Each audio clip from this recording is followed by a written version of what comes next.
Shannon? Any? It doesn't matter to me. I'm not picky. That's good. I just, some people are kind of picky about that, so I try to.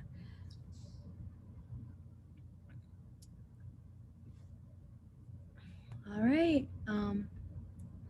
We are live. It's Shannon. Oh, there we go. But we can wait a few minutes, let some people hop on, But did you go into work today? Yeah, I'm at work now. Oh, are you? What type of day did you have? Like, what type of cases did you see today? I actually was in the office today. I crushed my finger in the door, so I'm not operating. But yeah, today was an admin day. I was in the office. Okay. I'm sorry to hear about your fingers. Are you okay? Yeah. That's good. But we can go ahead and get started then. Welcome back to Call Through Summer. Today we have Dr. Clark, Dr. Shannon, and I'll let her go ahead and introduce herself. Hi guys, I'm Shannon Clark. I am a double board certified OBGYN and maternal fetal medicine specialist. And I am in academic medicine at a large academic center where I have roles as a clinician, educator, and researcher. And I'm a professor of maternal fetal medicine. That's awesome. You can go ahead and get into it. You keep going? Yep. Okay. So I'm just going to go through what these guidelines show. The first question was, on a typical day, what do I do? Mm-hmm. So I'm at an institution where the maternal fetal medicine specialists cover labor and delivery 24/7. So we take 3 to 4 in-house calls a month. So my shifts are either 24 or 36 hours, depending on the day of the week. And so that's when I'm covering labor and delivery. And that's where we cover everything that comes through labor and delivery. Most of what we see is high risk. And I'm on with, during the day, 8 residents, in the evening, 4 residents, and then fellows during the day as well, and medical students, obviously. Mm-hmm. So labor and delivery day can be vaginal delivery, cesarean sections, cerclages, vaginal repairs, mass removals, hysterectomies. I mean, you name it, we do it all. The other assignment I would have would be an ultrasound assignment where I'm reading ultrasounds, anatomy scans, growth scans, cervical links, things like that. Mm-hmm. And then I also staff fellow clinics. So we have an MFM fellowship, and they see high-risk patients, and either via telemed or in person. And there has to be an MFM faculty there when they're seeing patients. Okay. And so I would staff clinic that way too. So my practice is a little bit different because I'm not in private practice. I don't have my own patient load, if you will. I don't see patients that come on my schedule or anything like that. Because the way we're set up, we funnel high-risk patients down to our labor and delivery unit where we manage them for any antepartum complications or we deliver them. Mm-hmm. As far as how many patients do I see, I mean, labor and delivery, I can walk in anywhere with 2 scheduled cases and end up with 13, plus vaginal deliveries. It all depends, but we're pretty busy here. So we do about 5,500 deliveries a month. Oh, wow. How many days do we work in a typical week? I think my average is probably 60 hours a week, and depending on how many calls I have that week. It's not always, my 4 calls is not always 1 a week. Sometimes I end up doing 2 or 3 in 1 week. It depends on how the schedule's made. Mm-hmm. What kind of problems do I deal with? I do high risk obstetrics. So all my patients have maternal and or fetal complications of pregnancy, anywhere from maternal medical disease to fetal congenital anomalies or fetal growth issues, multiple gestations, internal, ICU type care for pregnant patients. Right now with COVID, we do a lot of that. So anything that would make a pregnancy high risk is what we do. How do I allocate my time? We have to be very good about multitasking. So if, for example, I'm scheduled for a day where I'm reading ultrasounds, I'm not just reading ultrasounds, I'm reading ultrasounds, editing papers, writing papers, doing research, answering emails, you name it. We try to get it all in. On labor and delivery days, we can't multitask as much because we're busy on labor and delivery. Mm-hmm. Some of the other days we can get a lot done during our work assignment. And for like work-life balance, to go more off of like how you allocate your time, like do you feel like you have like a good work-life balance where you go home and you feel like you have like enough time to spend with No, family? you never feel like you have enough time. Really? No, I mean, it's hard. Being a parent, I have 4-year-old twins, and I had them later in life. I had them at 43. Uh-huh. Um, you sign up to be a doctor, you sign up to sacrifice. That's especially when you're in a surgical specialty. Yeah. And you just do the best you can. It's more about quality over quantity, really. So no 2 days are the same for me. I don't ever have the same schedule, and it varies from week to week. So it's sometimes some days I manage it better than some weeks I manage it better than others, and sometimes I completely suck at it. It's just goes with the territory. You have your ups and your downs, but what you do your best to do is that when you are home, you have to balance being a mom, a wife, a sister, daughter, and then also doing your duty to your patients. But when you sign up to be a physician, you're signing up, you're going to make those sacrifices. It's not a 9 to 5 job. Medicine is, it's a built in to where that there's going to be holidays you miss, special events that you miss.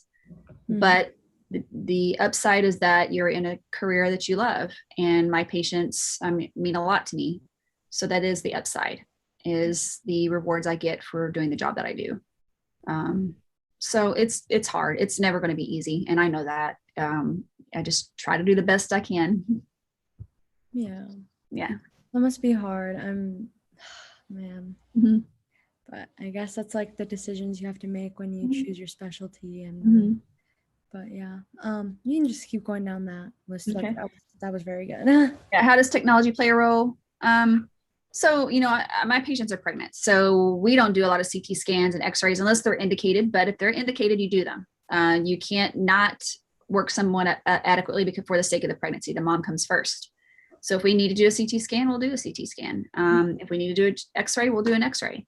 But you want to make sure you just don't, we don't triage by CT scan like the ER does. Right. In a lot of places.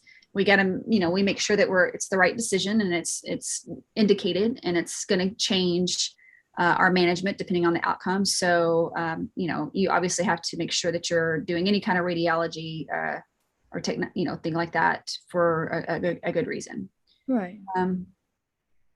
What are the problems you see working in medicine? I think the biggest one right now is obviously COVID and pregnancy. It's convincing and counseling patients that they need to get vaccinated. That's been that past 18 months of us doing that, and it's not easy. So that's probably the biggest one right now. Pregnant patients do need to get vaccinated, and we have enough data in all trimesters now to show that it's safe in pregnancy. So we do the best we can to educate. And then also the health disparities in obstetrics and maternal mortality is another issue. Where I work, 91% of my patients are indigent, and 85% are women of color, patients of color. So, we are very well aware of the racial and ethnic disparities in obstetrics. And we do a very good job because our labor and delivery unit is staffed 24/7 by MFM. So that does help, especially with the high risk nature of our patients. So that's probably the biggest thing as well. I'm in Texas, and our labor and delivery unit is level 4 maternal levels of care, which not every state has maternal levels of care designations for their labor and delivery units, but Texas does. We are one of the only hospitals in the nation that has a level 4 designation, which means a lot, and it takes a lot of work, but that's what we do. So we do our best to give equitable care to our patients. That's awesome.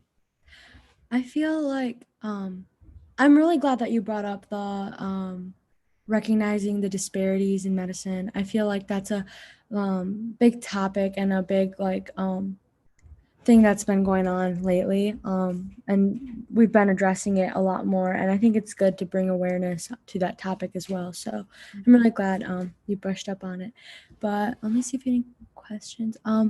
So what made you decide that this was the field for you? I went to medical school actually to do forensic pathology. Oh, And really? I spent a lot of weekends, holidays, volunteering at the medical examiner's office in the city where I went to medical school. And I Mhm. love it. I still love it. But I did my OBGYN rotation, the last rotation of my third year, and I completely changed paths. I just fell in love with it. I don't know why I did. And it was a late decision, but it worked out. And Mhm. then very early on in my OBGYN residency, I knew I wanted to do MFM within the first few months. So, and I just like the whole two patients in one maternal care was my Yeah. thing. Mhm. Um, so yeah, I changed my mind and went from death to life. Oh, yeah. Um, so if you would you mind like talking a little bit about like your background, like how you prepared for med school, the MCAT, any advice you'd give to students? Listen, I'm 47 years old. You think I remember? Yeah. I do not remember. Uh, all I remember, honestly, is I came from neither one of my parents graduated high school. I didn't have a lot of mentorship and guidance on how to do this. I just kind of winged it, to be honest with you. Mhm. I was fortunate enough I was very good in high school. So my sister and I, who we were in the same year, were a year apart, that we went to school the same year. We graduated from high school and got a scholarship to a private liberal arts college. And that's really what helped me, go into pre-med and have a strong academic background for that. Mhm. Um, I only applied to two medical schools, honestly, because I didn't think I would get in. I came from a very humble background. I didn't think I had what it took, and my parents didn't know how to advise me. So, but I thankfully got into, I don't know if I got into both of them or one of them. It doesn't matter. That was a long time ago. I don't remember, honestly. I remember studying for the MCATs, but I don't remember what I studied. And I'm sure it doesn't matter because I'm sure it's different now. I don't even think the scoring's the same as when I took it. Yeah, I think the scoring actually changed a few years back, like Yeah. different scales and whatnot. But I don't know. All I can tell you is I had determination. I studied my ass off. And if there was something I wanted, I did everything I could to get it. And thankfully, I had that going for me because, like I said, my parents, they did the best they could, but they didn't have education background. They just were supportive. And, um, you know, I was able to I wouldn't have gone to college if it wasn't for a scholarship. So yeah, also had that. Yeah. that's amazing that you were able to overcome like not having like a background. I know it does seem easier for people who may have like family in medicine because they have like somewhat of like a guide, to tell them like how to apply and stuff. But it's harder when you're doing it completely on your own. So that's amazing. Like that's role model type. But that's awesome. Um, so I don't see any questions in the chat as of right now. So I think we might have some after the case study. So if you wanna, You start um, that? yeah. Okay, so this is a case I had back in 2008 or nine. I was a new faculty, had finished my fellowship. Okay, so this is the topic is preeclampsia press. We'll talk about that and intracranial hemorrhage. Oh, okay. This is an 18-year-old primip, meaning first pregnancy. She had no prenatal care. She presented to the ER due to progressive lethargy and decreased responsiveness. And this was about 6:17 p.m. After evaluation by the pediatric ER, because she was 18, OB, meaning me, was consulted. I was on call that night. When I arrived in the ER, I found the patient in a fetal position with complaint of inability to see, so she had lost her vision. She responded appropriately to questioning after aggressive stimulation. On physical exam, she appeared to be about 38 to 39 weeks gestation, but both her and the parents denied the pregnancy. She was probably about 120 pounds, soaking wet in full-term pregnancy, but they denied the pregnancy. She reported no complaints other than vision loss, history of a 2-day headache, decreased responsiveness, and nausea and vomiting. I did a quick ultrasound at the bedside and revealed there was indeed a baby in there. And the fetal femur length, which is when you have to do a quick assessment to see how far along a baby might be. If someone with no prenatal care, you do a femur length because that's that highly correlates to gestational age. And I got a fetal femur length of 38 weeks and 2 days. She had no fluid around the baby, and the baby had a significant brain abnormality. Now, I didn't have time to figure that out because she was really sick, but I did notice that the baby's head was full of fluid. Mm. Her blood pressure in the ER was 142 to 159, 86 over 92. Her labs came back at 10:06 p.m. What time was I in the ER? I was in the ER. So Okay, 11:45. What's that? just a question, going back to what you were saying. You said she was 120 pounds and they denied the pregnancy. And you said there wasn't a lot of liquid surrounding the fetus. So do you think that might have been a reason why they were like completely unaware of the pregnancy? No. Because It's called denial. oh, it just did. Okay. I thought it was like maybe No, she just looked you pregnant. could tell she was pregnant. There was no way. I think she was a high school student and they were in denial. Okay. Her labs, which came back at 10:06 p.m., had shown, this is on July 4th, her H&H was 11.1 and 32.7, which is hemoconcentrated for a term pregnancy. Platelets were 304. Creatinine was 0.94, which is elevated in pregnancy. Normal creatinine is below 0.6. They did a beta, quantitative beta, which I'm not sure why they did in the ER because she was very obviously pregnant, but they did it. Urine drug screen was negative, and she had 300 milligrams of protein on her urine, which is very, very, very elevated. I immediately transferred her to labor and delivery with a working diagnosis of preeclampsia based on her headache, her vision changes, elevated blood pressures, protein, abnormal creatinine, hemoconcentration. PRES is called posterior reversible encephalopathy syndrome. Basically what it is swelling from the preeclampsia. And what they will present with is neurologic complaints, namely vision. And that's why I assumed that's what was going on.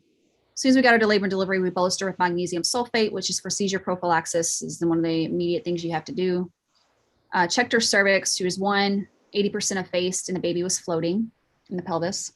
When we hooked her up to the monitor, the fetal monitor, baby's heart tracing showed repetitive late decelerations, then a bradycardia, which is not good. So I had to call a stat cesarean section. Really, I said, what time should she get to the labor and delivery? 12:05. So I called a stat C-section by 12:32 a.m. We delivered a female infant at 12:46. The APGARs were 5 and 9, and she had thick meconium, which means the baby had passed a bowel movement in utero. This is the anesthesia pre-op assessment. So obviously things moved really quick once I got her to labor and delivery. So I had told anesthesia that she was coming up with what her working diagnosis was severe preeclampsia and PRES. So they were prepared in the OR for both doing general anesthesia versus a spinal anesthesia.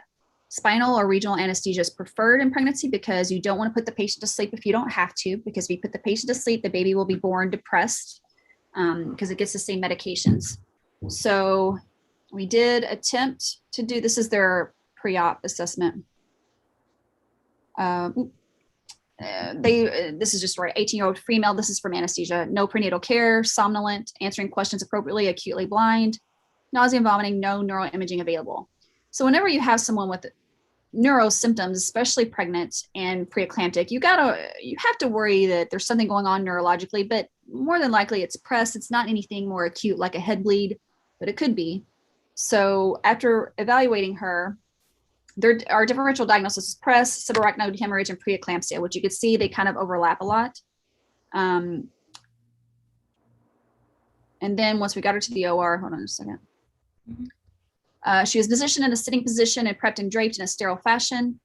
She was following commands, so she was sitting on the side of the table to get her spinal anesthesia. When they put the needle in, I don't know if you guys seen, you put the needle in the spine and you aspirate back. The CSF, cerebral spinal fluid, was noted to have frank blood, at which time I promptly about crapped my pants. And we realized that she probably had a head bleed.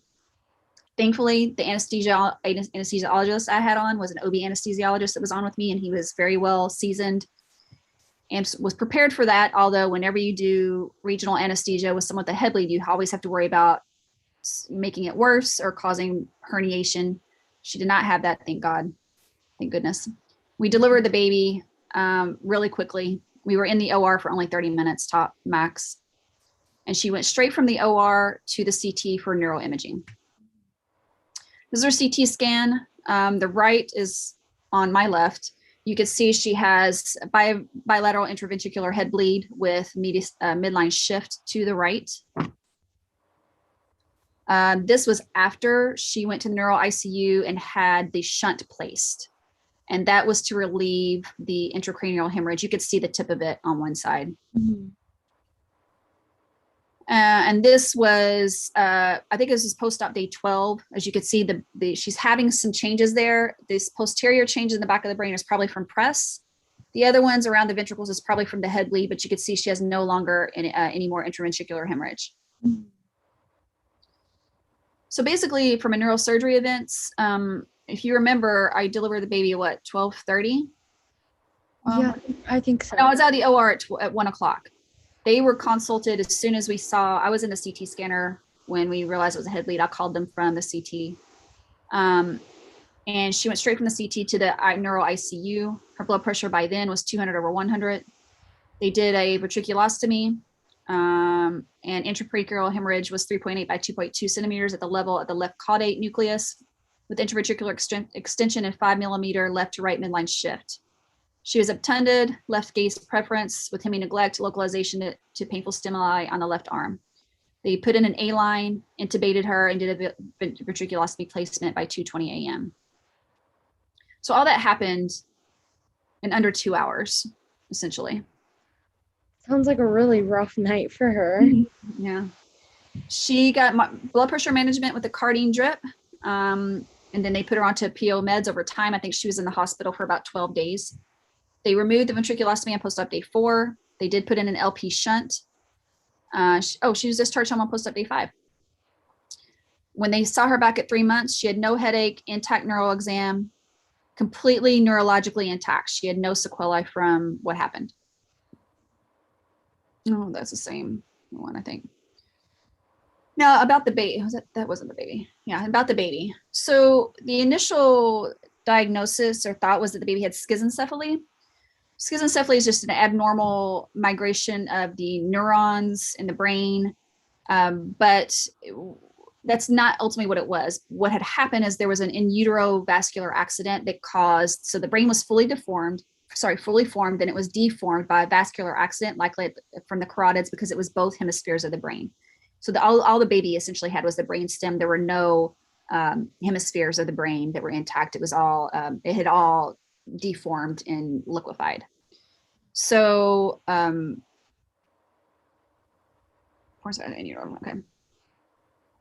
So that was the baby. I don't know what happened with baby, but I know the baby ultimately did go home, but would need long-term intensive care. For PRESS or posterior reversible encephalopathy syndrome. It's a clinical neuroradiologic diagnosis or syndrome of heterogeneous etiologies that are grouped together because of similar findings on neuroimaging studies. The incidence is unknown. It was first described in 1996 case series that included headache, confusion or decreased consciousness, visual changes, seizures. She did not have seizures. Acute posterior cerebral white matter edema. If you remember, you could see that on the scan that I showed you before, nausea and vomiting, and focal neurologic signs. So she had all of this except for the seizures. She never seized, which I can't believe she didn't seize. She didn't. So basically how it happens is you get vasogenic edema secondary to an acute increase in arterial blood pressure, which overwhelms the autoregulatory capacity of the cerebral vasculature. And this causes arteriolar vasodilation and hyperperfusion, leading to extravasation of fluid and protein causing vasogenic edema. So basically what happened to her, she was a high school student. She denied the pregnancy, even though counselors at the school were notified she was pregnant, but the parents denied it as well. All the way up until the ER, they were telling me she wasn't pregnant. She had been at home with a 2-day history of a headache and nausea and vomiting. So essentially she was at home with really, really high blood pressures until finally this happened and her vessels collapsed and she bled into her brain to relieve all that pressure. There is endothelial dysfunction of arteries, and that's just a hallmark of preeclampsia. Or it could be an acute and significant episode of hypertension that causes cerebral vasoconstriction with subsequent ischemia and edema. It can cause a ischemic changes as well, but she had the bleeding. So here's an example of normal autoregulation. You can see the cerebral blood flow as the mean arterial pressure increases, which if you're preeclamptic, your mean arterial pressure or your MAP's going to increase. The cerebral blood flow is going to decrease over time as the higher blood pressure gets. And then you're going to have autoregulatory failure. And then the normal autoregulation maintains a constant cerebral blood flow over a range of systemic blood pressures. When their upper limit is exceeded, the arterioles dilate, allowing breakdown of the blood-brain barrier and allowing extravasation of blood and fluid into the brain parenchyma, which is exactly what happened with her. In chronic hypertension, the range is reset, allowing severely elevated blood pressures. What this means is that someone who has a chronic hypertension, who has not been getting treated, they're used to living at a higher mean arterial pressure and a higher range of blood pressure. So what you cannot do in a similar situation is drop their blood pressure too low, because then it will affect the perfusion of the placenta and that will affect baby. She obviously didn't have chronic hypertension. She was 18, but if you have someone that comes in with preeclampsia who is a chronic hypertensive, you have to drop their blood pressures very slowly in order to, because they're used to living at a higher blood pressure. For the endothelial dysfunction, it's implicated in cases associated with preeclampsia and cytotoxic therapies. You get the capillary leakage that leads to blood-brain barrier disruption and vasogenic edema. With preeclampsia, the markers of endothelial dysfunction may precede the clinical syndrome, meaning abnormal labs like an elevated LDH and abnormal red blood cell morphology. Associated conditions with PRES include hypertensive encephalopathy, preeclampsia, eclampsia, immunosuppressive therapy, and then you can also have renal failure and also if you're on chemo, which she wasn't, or hypercalcemia. With the clinical picture, you're going to get headache, altered consciousness, visual disturbances, and seizures. Again, we talked about that before. She did not have seizures, which is very atypical to be an 18-year-old prime or first-time mom with preeclampsia and not have seizures. A lot of them do. And then the differential diagnosis, with somebody like this, even if pregnant, is going to be stroke, venous thrombosis, toxic or metabolic encephalopathy, demyelinating disorders, vasculitis, or encephalitis. She was 18. She wasn't going to have any of this. It was preeclampsia until proven otherwise. The only problem is that the ER sat on her for hours before consulting us. She got there around 6:17. We did not see her until midnight, and she sat there all that time. I don't know why, but she did. For radiologic, to diagnose PRES, you got to get imaging to make the final diagnosis of PRES. You're going to see bilateral white matter edema and hypodensities in the posterior cerebral hemispheres. The lesions are usually parieto-occipital, but they can occur in the brainstem. They can be cerebellar and occur in the thalamus, basal ganglia, and temporal and frontal lobes. With prompt treatment, resolution of the findings is expected but not always observed. I've never had anybody not recover from PRES, although it can happen, but it's rare. To diagnose it, you need a CT or MRI, and it can look similar to someone who's had a stroke. But if they're pregnant with elevated blood pressures, you're going to assume it's from preeclampsia and PRES. To make the final diagnosis, you're going to need the symptoms, the clinical picture, along with the radiologic evidence. You need to recognize it promptly so that you can treat it appropriately. The best treatment is blood pressure management in these patients, and delivery, which is what we did for her. So if they're having acute onset severe blood pressures, then you're going to need to consider that a hypertensive emergency, which she was never in when I saw her. When she went to the neuro ICU, she was, but she probably was actually in a hypertensive emergency when she was at home. That's probably when her blood pressures were the highest. So yeah, you got to treat those blood pressures. Severe hypertension can cause a CNS injury, which is what happened to her. The degree of systolic hypertension may be the most important predictor of cerebral injury and infarction. And the treatment goal is not normal blood pressure, but you want to keep them in a range of 140 to 160 over 90 to 100, because you don't want to drop their blood pressures too quick and too low, because that's going to be detrimental. So you have to do it slowly over time, especially if they're still pregnant and you're trying to keep them pregnant, because you don't want to decrease placental perfusion. I just talked about that. First line treatment, we typically give IV labetalol or hydralazine. Labetalol can cause a neonatal bradycardia. You also want to avoid it in someone with asthma or heart failure. And then hydralazine, you just have to be careful because it can cause maternal hypertension.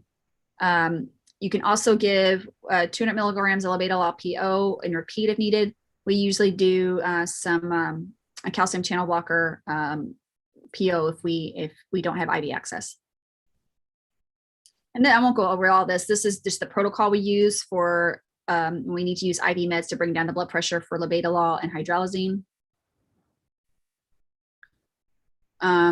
Then if you don't get any results with labetalol and hydralazine, we typically do go on to a cardine drip on a pump.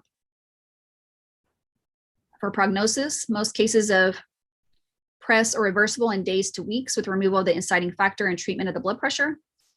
Secondary cerebral infarction can be permanent, or permanent neurologic impairments or hemorrhage can occur.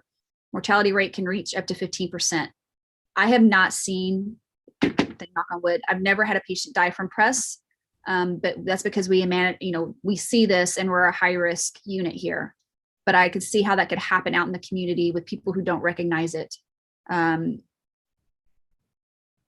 Yeah, I can see that. And I've heard of it happening, but we are very good about recognizing it. For the intracranial hemorrhage, preeclampsia and eclampsia as causative factors of press and risk factors for pregnancy-related are risk factors for pregnancy-related intracranial hemorrhage. The role of eclampsia in the genesis of ICH is controversial. ICH accounts for about 5 to 12% of all maternal deaths, and the rates of preeclampsia or eclampsia reported in patients with ICH ranges from about 14 to 50%. ICH associated with press has a frequency of 15 to 32%. I have only seen a case like this once, and that was her. And I've been practicing obstetrics for 21 years. Wow. We already talked about the autoregulation. For patient outcome, the favorable outcome of our patient was due to rapid delivery, blood pressure control, and immediate ventriculostomy placement once the intraventricular hemorrhage was identified. And that's true. I mean, from the moment I laid eyes on her until she was under 2 hours, which is phenomenal. So that's why this patient had a good outcome. Finally, obstetricians must be vigilant and investigate suspicious acute CNS complaints with radiologic studies and antepartum, intrapartum, and postpartum patients, especially with hypertension. So we can't be afraid to do these studies. I know you hear all the time, a patient's pregnant, let's not do it. If you need to do it, you need to do it. You don't want to miss anything. I'm a high risk obstetrician. We very rarely consult, but I never have an issue consulting neurology or psych. Those are 2 services that I will consult if I need to with no reservation. I can manage just about everything else myself, but I do not want to miss anything neurologic in a pregnant person. So we work very well together. That's it. That was very, very interesting. Like, I feel like I just learned so much. Mm-hmm. But thank you so much for sharing that. I know you said you haven't had any patient pass away because of I'm blanking out on press, sorry. But I was wondering if you had like patients like pass away from anything else, or if there's like anything that's like super common that might be like super fatal in like pregnant women. No, I mean, we are very grateful and very fortunate that because of the way our labor delivery unit is set up, we very rarely have a maternal death. I'm trying to think of we've had maybe 5 since I've been here, 6.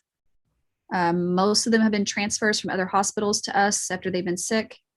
I can think of one from hemorrhage. One was from an MI. We just recently had a maternal death, multiple comorbid conditions, and she died from, a combination of, pulmonary issues and cardiac issues. Mm-hmm. So yeah, we get transfers from a lot of hospitals of sick patients, and it's hard. We have to do a lot of catch up sometimes with them. So thankfully, though, we do not have a lot of maternal deaths here. This is kind of like a personal question, so you don't have to answer if you want to, but how do you cope when you do have a death? I know it's not super common, but like, I'm sure it's very difficult to like not blame yourself and to, move past it. I'm sure it stays with you for a while. So what's your personal like coping mechanism when you do have so a maternal death, I've been involved with 2 or 3 in 21 years. I don't know that you ever get over it. I still think about those patients. One in particular. I don't know what to tell you. It's not easy. I think one thing that physicians need to do is do therapy, because we try to do it all and think it comes with the territory. But one thing that I experience a lot is, fetal death or neonatal deaths, pregnancy loss. That's tough. So, we need to do a better job of addressing our mental health as physicians and not being afraid to seek therapy if we need to, because it's a lot to take on. There's times, and before I had babies, I think it was different once I had kids as far as pregnancy loss goes, especially when I almost lost my own pregnancy. So I don't have any good words of wisdom for you, because honestly, it's something I'm still figuring out myself. But I do think the one thing that has helped me, and I encourage any of you guys to do, is to talk to a therapist and see a therapist, because you will find, especially for those of us that don't have other family members that are in medicine, people don't understand. And it's hard to explain to them what it's like. And my husband, I love him dearly, but he still doesn't understand. And nobody in my family really does. So who am I going to talk to about it? When you go to work, are you going to pull your colleague in the room and, address it with them? They may be going through the same thing. Sometimes I've done that, but I think therapy is the way to go, because you have to have some outlet. And there's always going to be if it happens on your watch, you're always going to blame yourself to a certain degree. And I think any good physician would. The moment where you just brush it off and think it comes with the territory, or it just happens, that means you're kind of crossing to the other side, to where you may not be as invested with your patients anymore. So I hope that I don't ever feel that way when it comes to loss. Yeah. Thank you for sharing that and for giving that advice. I actually saw a question in the chat, and it was, I was wondering what advice you would offer to someone considering this career. Pros, cons, just, What, MFM? Yeah. Yeah. Huh? Yes. No, I mean, I think I don't have anything specific to my career. I think when you're coming up, you guys are mostly medical students, right? We're mostly undergrad, high school, yeah. There's nothing I want to say. You guys are a lot younger than me. Well, this is what I would tell you: is it's a long road. It's a lot of commitment. It's a lot of sacrifice. You're going to be poor for a very long time. Not all of you. Some of you will. I know I was. And it seems like that, your life is not going to be like most people, we are suckers for delayed gratification. Our path takes years, decades sometimes to get to the end. But we do it because we want to help others. Then you have to think about family. Where does family fit into that? That's only something you can decide the best time for you to start your family. And if you even want to, because some people don't, and that's fine too. I think that had I tried to start a family when I was in medical school or residency, I don't see how people do it, but they do. And they seem to be doing okay. But again, like I said before, when you sign up to be a physician, especially someone in a surgical specialty, someone like mine, where if I'm on call, I'm not on call at home, I'm on call in the hospital, and I'm up all night, you're sacrificing and you're giving up time with your family, and you're going to miss those first with your kids, birthday parties, school events. But again, as long as you feel like you're making a difference in your career with the patients and you're doing good for other people, it will balance out in that way. And one day your kids and your family will understand. But it can be hard sometimes. So that's, I don't know if that answered your question, but every individual is different, I think, in how they handle it and what their goals are. Some people want to start a family early, some want to start it later, some don't want, don't even want to think about it. It's everybody's different. Right. And I feel like it all depends on what type of person you are. But yeah, thank you so much for sharing. Just like any final words of advice before we just wrap it up, like like anything you'd want to like tell us before we like consider, even medicine in general. I think shadowing is a good idea.